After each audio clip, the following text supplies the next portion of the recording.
Welcome to Blame the Bible study where we actually read all the horrible parts of Christianity they don't like to talk about in church. So he says Adam and Eve had kids, so those kids married each other as a river falls over a cliff and cascades from one source into many. I don't know about that, but let me just say, gross. Can you say inbreeding? That's not how genetics works. So you're theorizing that Cain, after he killed Abel, right? He got married to someone who was his own sister. Really? Let's see about that. Let's turn to Genesis chapter 4, verse 15. But the Lord said to him, "Not so. Anyone who kills Cain will suffer vengeance 7 times over." Then the Lord put a mark on Cain so that no one who found him would kill him. Hold on. Who is this no one? Is it just Adam and Eve at this point?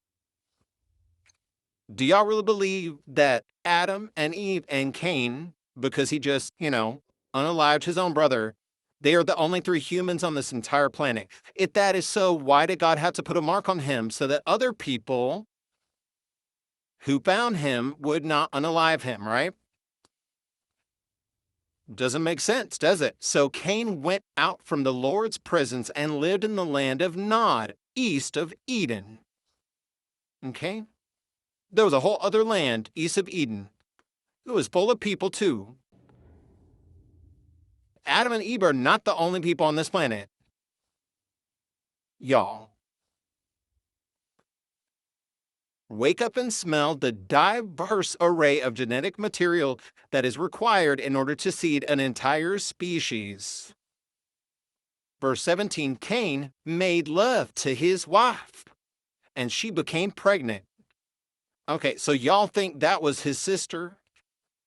That Adam and Eve had daughters, and one of them, right, she went and decided to live in the land of Nod, and then Cain went over and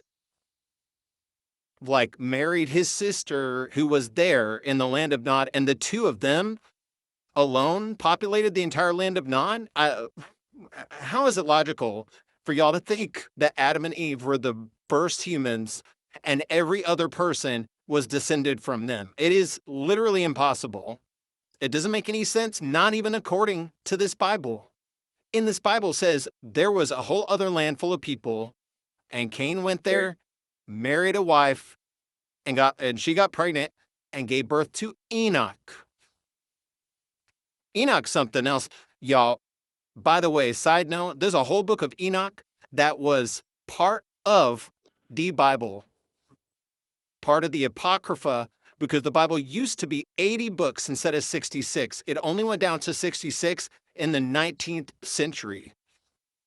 But anyhow, it seems very clear that Cain did not marry his sister, and not every human being was descended directly from Adam and Eve.